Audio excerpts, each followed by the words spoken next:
This is a Labitbu. What is everybody talking about? Where did this come from? Why is it blowing up on Twitter? And why are these things being traded for about $100 per Labitbu right now? It's not an ordinal. It's something different.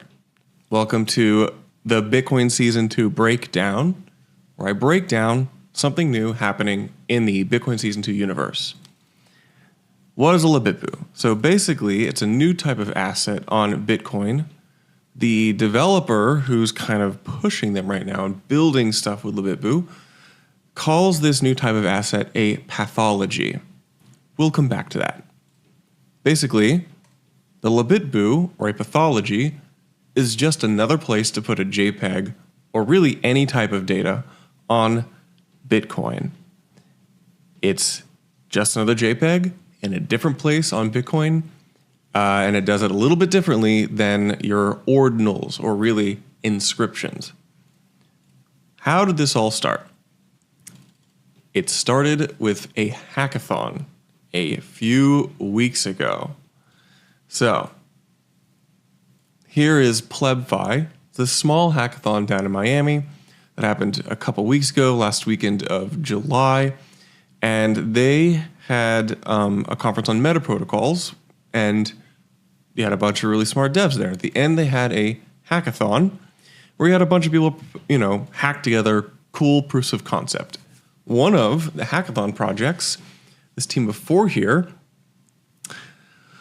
was working on a little idea called Labitbu assets. Now, if you're not familiar with a Labitbu,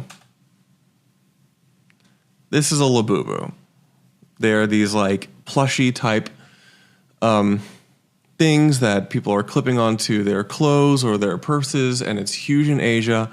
It's very similar to like Beanie Babies or Furbies or like other types of like stuffed animals, and they're blowing up. They're being traded for a lot of money, and it's a huge cultural event that is really popular in Asia. Now it's kind of popular in the United States, but it's a collectible. So you have this group of developers who says, okay, well, we have this new type of asset, and what are we gonna put on this JPEG? Well, we're going to make like a little pixelated Labitbu, and here they are. They're explaining this. So I actually have a Labitbu here. This is the only Labitbu in this building right now. It's there was one here earlier. We saw a lady with bullish actions here, and that They're lower. Kind of funny here.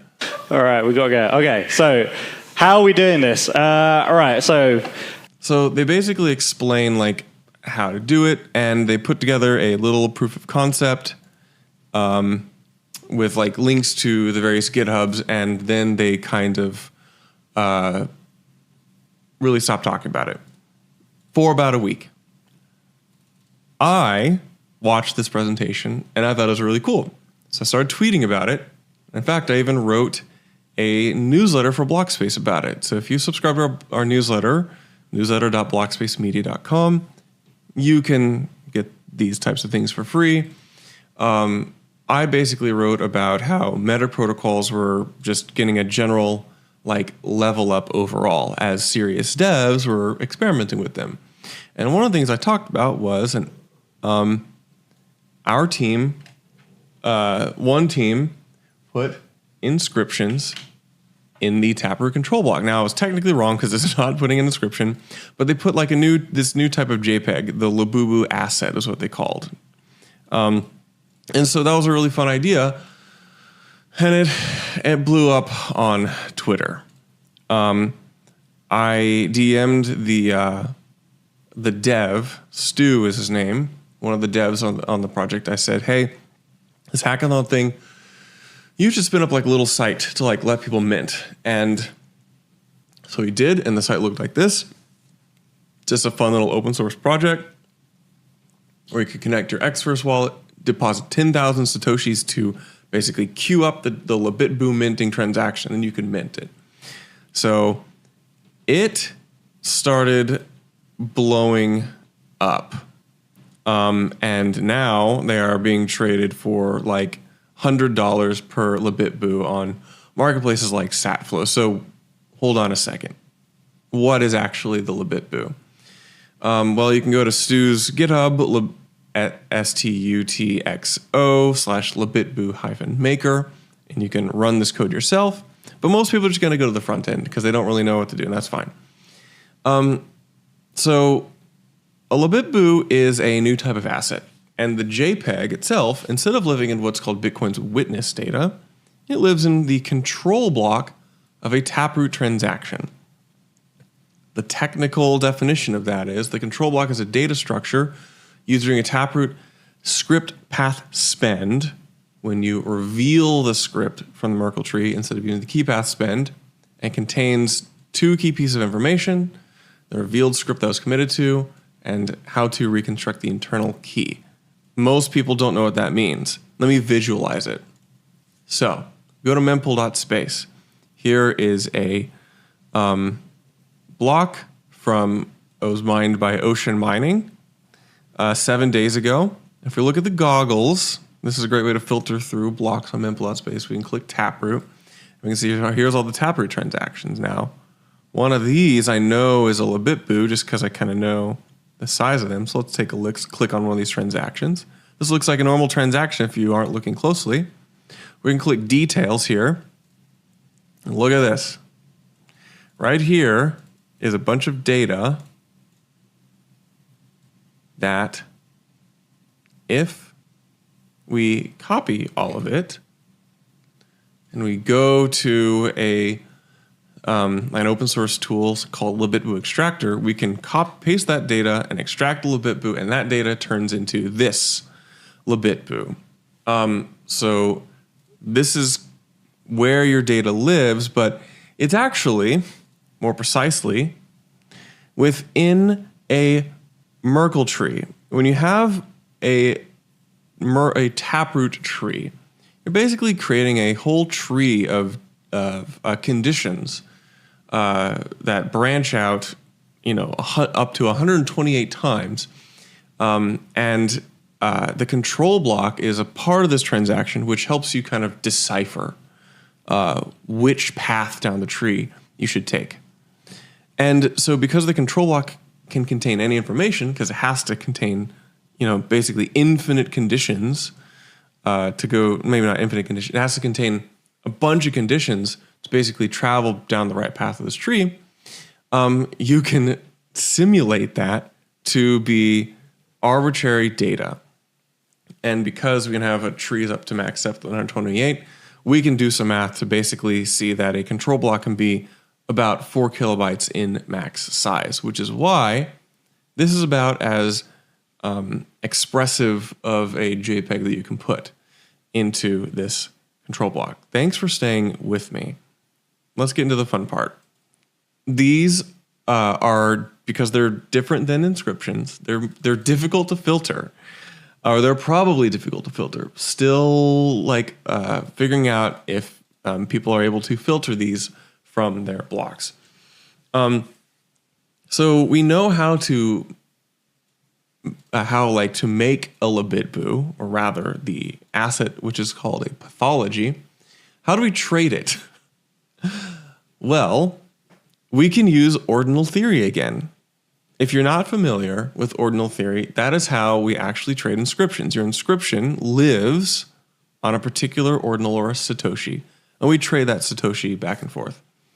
The same thing applies to a Labitbu. It lives on a sat, and we can trade that sat back and forth. It's actually very, very simple. I would recommend, if anybody isn't aware, go to docs.ordinals.com to read about ordinal theory and how that works. But how are these things get on marketplaces? Because one of the issues is that marketplaces don't track this new type of NFT. Wallets don't track this new type of NFT.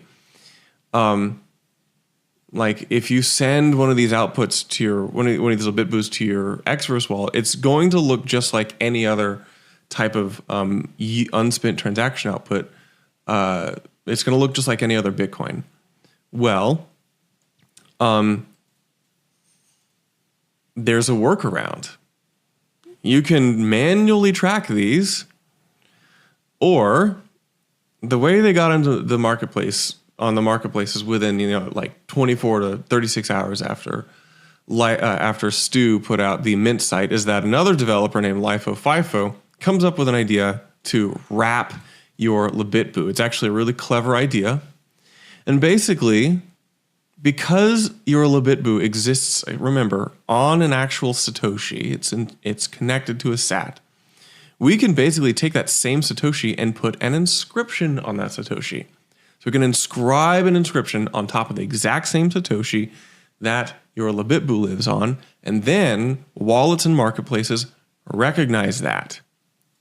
So this is why on Magic Eden you have wrapped Labitbus on this site. This is why you go to Satflow. You have wrapped Labitbus. It's not recognizing the actual Labitbu, it's recognizing the inscription that lives on top of the Labitbu. And you can go to tx.dev/Labitbu to do this wrapping technique. Now there's some details that apply. I won't get into them, but basically you'll have to talk to LiFo and ask him through his channels how some of these details, but you can do this. So basically it inscribes a mirror inscription onto the same Satoshi. When you trade that SAT, you trade the Labitbu. Now you can list your Labitbu on marketplaces. One of the key things is that while if you're buying and selling these Labitbus, these do not necessarily guarantee that you're buying and selling the actual Labitbu. You're selling the inscription. So users will need to do their own work to verify that this inscription ID right here is on the same Satoshi as your Labitbu. I've put together a thread on this, but I won't go into that in this video. Let's get into some of the other fun stuff that's happened. Well, the Labitbus took off so much that Stu paused the Mint site while he and maybe some other contributors started working to basically improve Labitbus, make more types. Maybe there was a whole issue of like the wrapped Labitbus and the real Labitbus being properly indexed and served to marketplaces. So the first step really was to make sure that the Labitbus that are on a marketplace are also actually real Labitbus. So basically, the first step is to do a full index of basically all the Bitcoin transactions and all the Labitbu Mint transactions and verify which ones they are. So I talked to Stu on the side a lot, and he basically spent several days reconstructing this Labitbu index. And yesterday, Thursday evening, the 7th, August 7th, we saw this transaction hit the blockchain. It was mined by Marathon. Those of you who know can see what's coming here. And it contained one of the most interesting transactions we've ever seen.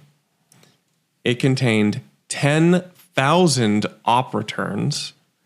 And the first few of these, if you zoom really far out, they are a little ASCII art of a Labitbu, which is cut off here. But then we see op returns and we see text, and each one of these are sats.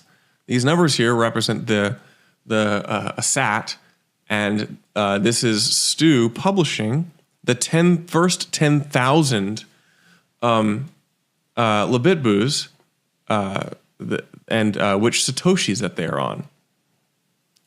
So there are more than 10,000, but he simply just indexed the first 10,000 because a lot of the community was demanding that he create a 10,000 collection. And so he published some details about the collection. I won't go into like the duplicates or sleepy Labitbus or spooky ones. But yes, so he published this. And then we saw Mania also basically dive into this transaction, calling out some of the interesting peculiarities, like it contains a GIF. You have within the Taproot annex, it says Labitbu.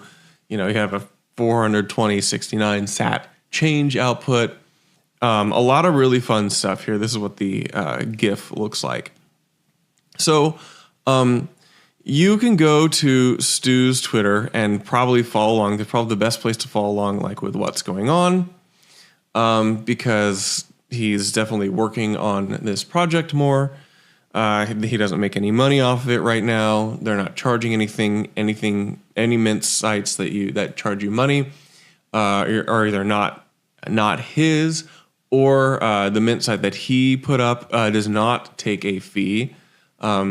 That all the transactions on there go towards setting up and minting your Labitbu. There is an open source GitHub repo that Rindell Rot13 Maxi put up, ROT13 Maxi /awesome-Labitbu, which tracks Labitbu resources and helps you decode them. And so, that's about where we are right now. The Labitbu craze is really fun to watch. It's a very experimental thing, so every caveat applies. Don't trade these things with expectation of profit. There's possibly certain things that still need to be developed. Every caveat applies, and also make sure you're buying Bitcoin. This is a fun little game we can play that is not necessarily the actual point of Bitcoin, but this is a really fun thing we can all participate in, and maybe learn something new while we're at it, because the Taproot transactions that underpin all of this Labitbu tech are pretty interesting. So thanks for checking out Bitcoin Season 2 Breakdown. If you like this, comment. If you got questions, comment, and I'll see you next time.